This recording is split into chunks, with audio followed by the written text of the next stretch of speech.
Bueno, bienvenidos a la clase de sistema urinario que pertenece a la unidad número 7 de sistemas de nutrición.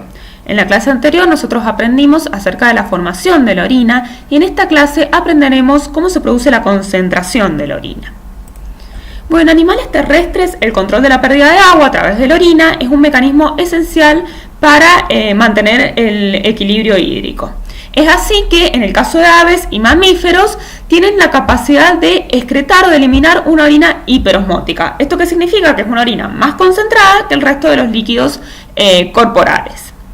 Esta concentración de la orina se va a llevar a cabo a través del recorrido del túbulo renal y esta capacidad de excretar una orina hiperosmótica está asociada con la presencia de una estructura en forma de horquilla que es el asa de Henle que forma parte del túbulo renal.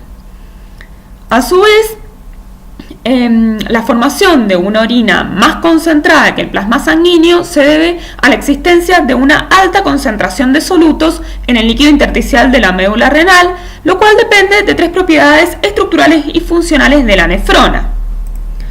Primero, la distinta permeabilidad, reabsorción de agua y solutos en las distintas partes del túbulo renal y colector, que esto lo veremos con detalle en la próxima diapositiva.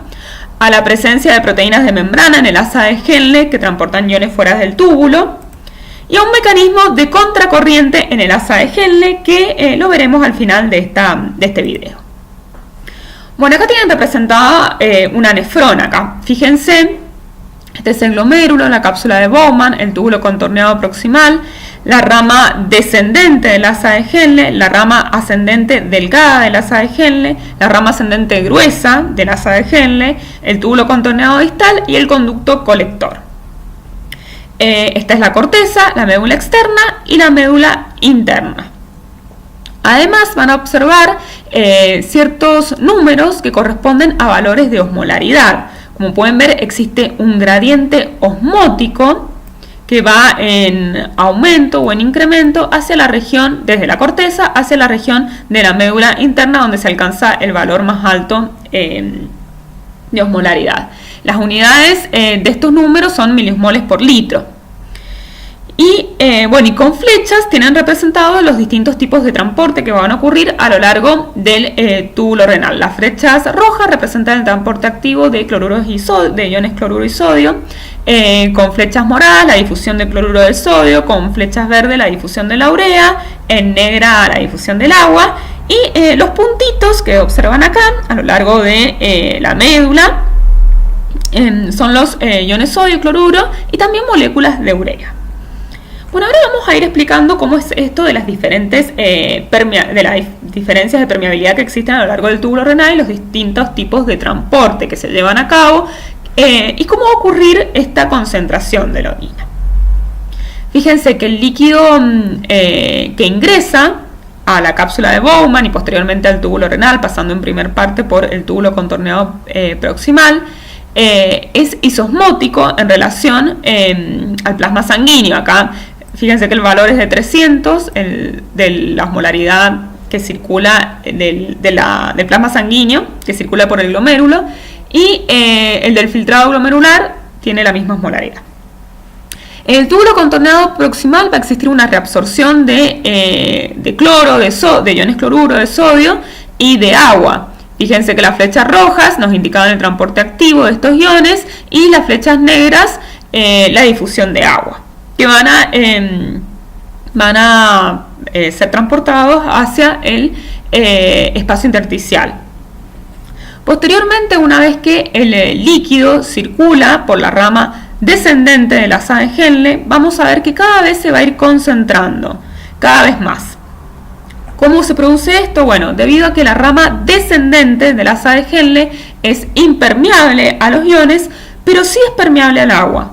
Entonces, el agua va a difundir hacia el espacio intersticial y esto va a contribuir a que el líquido que circula por la rama descendente del asa de Henle se vaya concentrando a medida que se va ingresando cada vez más a la médula interna.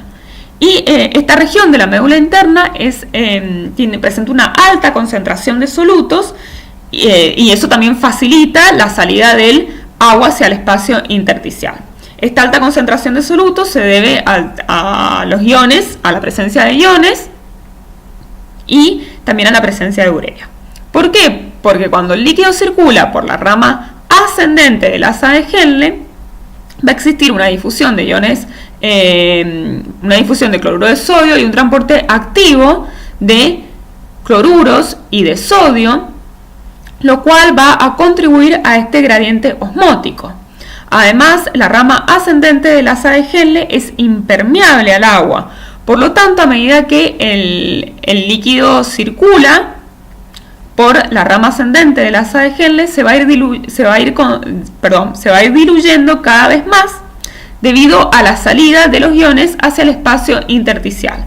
Entonces, cuando circula por la rama descendente del asa de Henle, el líquido se concentra, pero cuando circula por la rama ascendente del asa de Henle, el líquido se diluye por la salida de iones y porque el agua no sale, porque la rama ascendente es impermeable al agua. Es así que una vez que el líquido llega al túbulo contorneado distal, es hiposmótico en relación al plasma sanguíneo y va a permanecer así hasta que ingresa en el conducto colector. En el conducto colector es donde se va a producir la concentración de la orina. Si está presente la hormona antidiurética actúa a nivel de la membrana del conducto colector, haciendo que sea permeable a la salida de agua. Si está presente la hormona antidiurética, el agua va a difundir hacia el espacio intersticial, ya que en el intersticio de la médula existe una alta concentración de solutos, y la orina que se excreta va a ser hipertónica o hiperosmótica en relación al plasma sanguíneo. Pero si la hormona antidiurética no está presente, se va a excretar o se va a eliminar una orina hiposmótica en relación al plasma sanguíneo. Esta agua que sale, que difunde desde el conducto colector, desde el líquido que circula por el conducto colector hacia el espacio intersticial medular, inmediatamente va a ingresar a los capilares sanguíneos, que recordemos que se denominaban vasa recta, que van a estar rodeando el asa de Henle. Además, la porción medular del conducto colector, que es esta región que ven acá, también es permeable a las moléculas de urea. Entonces las moléculas de urea van a difundir, se van a acumular en el espacio intersticial, contribuyendo a este gradiente osmótico que existe en este gradiente que va en aumento desde la corteza hacia la médula interna. Y parte de esta urea que se concentra en la médula interna va a ingresar en la rama ascendente y descendente del asa de Henle, ya que sí van a ser permeables a la urea.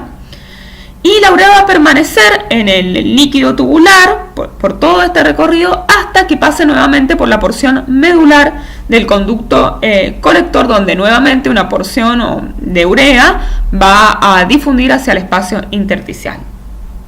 Este transporte repetido que existe de urea entre el túbulo renal y la médula se denomina recirculación de la urea y va a contribuir a la alta concentración de solutos que existen en la médula interna. Bueno, para resumir todo esto que les he explicado, ¿cómo se genera la elevada concentración de solutos en el líquido intersticial de la médula renal? Bueno, primero, los principales solutos que van a colaborar para generar la alta osmolaridad que existe en la médula renal son sodio, el cloro y la urea. Y este gradiente osmótico va a ser mantenido por dos factores principales: las diferencias en la permeabilidad y reabsorción de agua y solutos en las distintas partes del túbulo renal. Fíjense, reabsorción de sodio y de iones cloruro en la rama ascendente del asa de Henle, difusión de urea desde el conducto colector hacia el espacio intersticial y recirculación de la urea. Estos solutos son los que van a contribuir al gradiente osmótico que existe. Y el segundo factor es el mecanismo de contracorriente que existe entre la rama descendente y la rama ascendente del asa de Henle. Fíjense, este vendría a ser el túbulo contorneado proximal, este es el túbulo contorneado distal, y recordemos, a medida que el líquido circula por la rama descendente de la asa de Henle, se va a ir concentrando gradualmente, mientras que el líquido que circula o que avanza por la rama ascendente de la asa de Henle se va a ir diluyendo cada vez más. Por otro lado, también va a existir un mecanismo intercambiador de contracorriente con los vasos rectos. Recordemos que los vasos recta son los capilares peritubulares que se encuentran rodeando la asa de Henle. La sangre que circula por la rama o la porción descendente de los vasos rectos, fíjense que va a ser paralela a la rama ascendente de la asa de Henle, es decir, que corren en sentidos opuestos. De la misma forma, la porción ascendente de los vasos rectos es paralela a la porción descendente de la asa de Henle, es decir, corren en sentidos opuestos. Entonces, la sangre que circula y que va descendiendo por los vasos rectos se va a ir concentrando cada vez más. Recordemos que esta región tiene una alta concentración de iones sodio y iones cloruro que van a ser transportados desde la rama ascendente de la asa de Henle hacia el líquido intersticial. Bueno, acá va a existir una reabsorción de iones sodio y de iones cloruro que van a estar ingresando hacia la sangre, por lo tanto esta sangre se va a ir concentrando cada vez más. Y a medida que circule por la vasa recta ascendente, va a transitar por una región de la médula que ya no es tan concentrada en iones y en urea, y estos iones van a salir hacia el espacio intersticial. Además, recordemos que el asa de Henle descendente era permeable al agua pero impermeable a los iones. Es así que el agua iba a difundir o difunde desde la rama descendente de la asa de Henle hacia el espacio intersticial, y estas moléculas de agua van a ingresar inmediatamente en los vasos recta ascendente. Es decir, que la sangre que circula por los vasos recta ascendente se van a ir diluyendo cada vez más gracias al ingreso de agua y a la salida de iones. De esta forma, la sangre que deja a los vasos rectos va a ser ligeramente hiperosmótica en relación a la sangre que ingresa en estos vasos rectos. Bueno, esto ha sido todo por este teórico. Espero que les haya servido y que puedan resolver los ejercicios de la guía. En la próxima clase aprenderemos acerca del control endocrino de la función renal. Muchas gracias.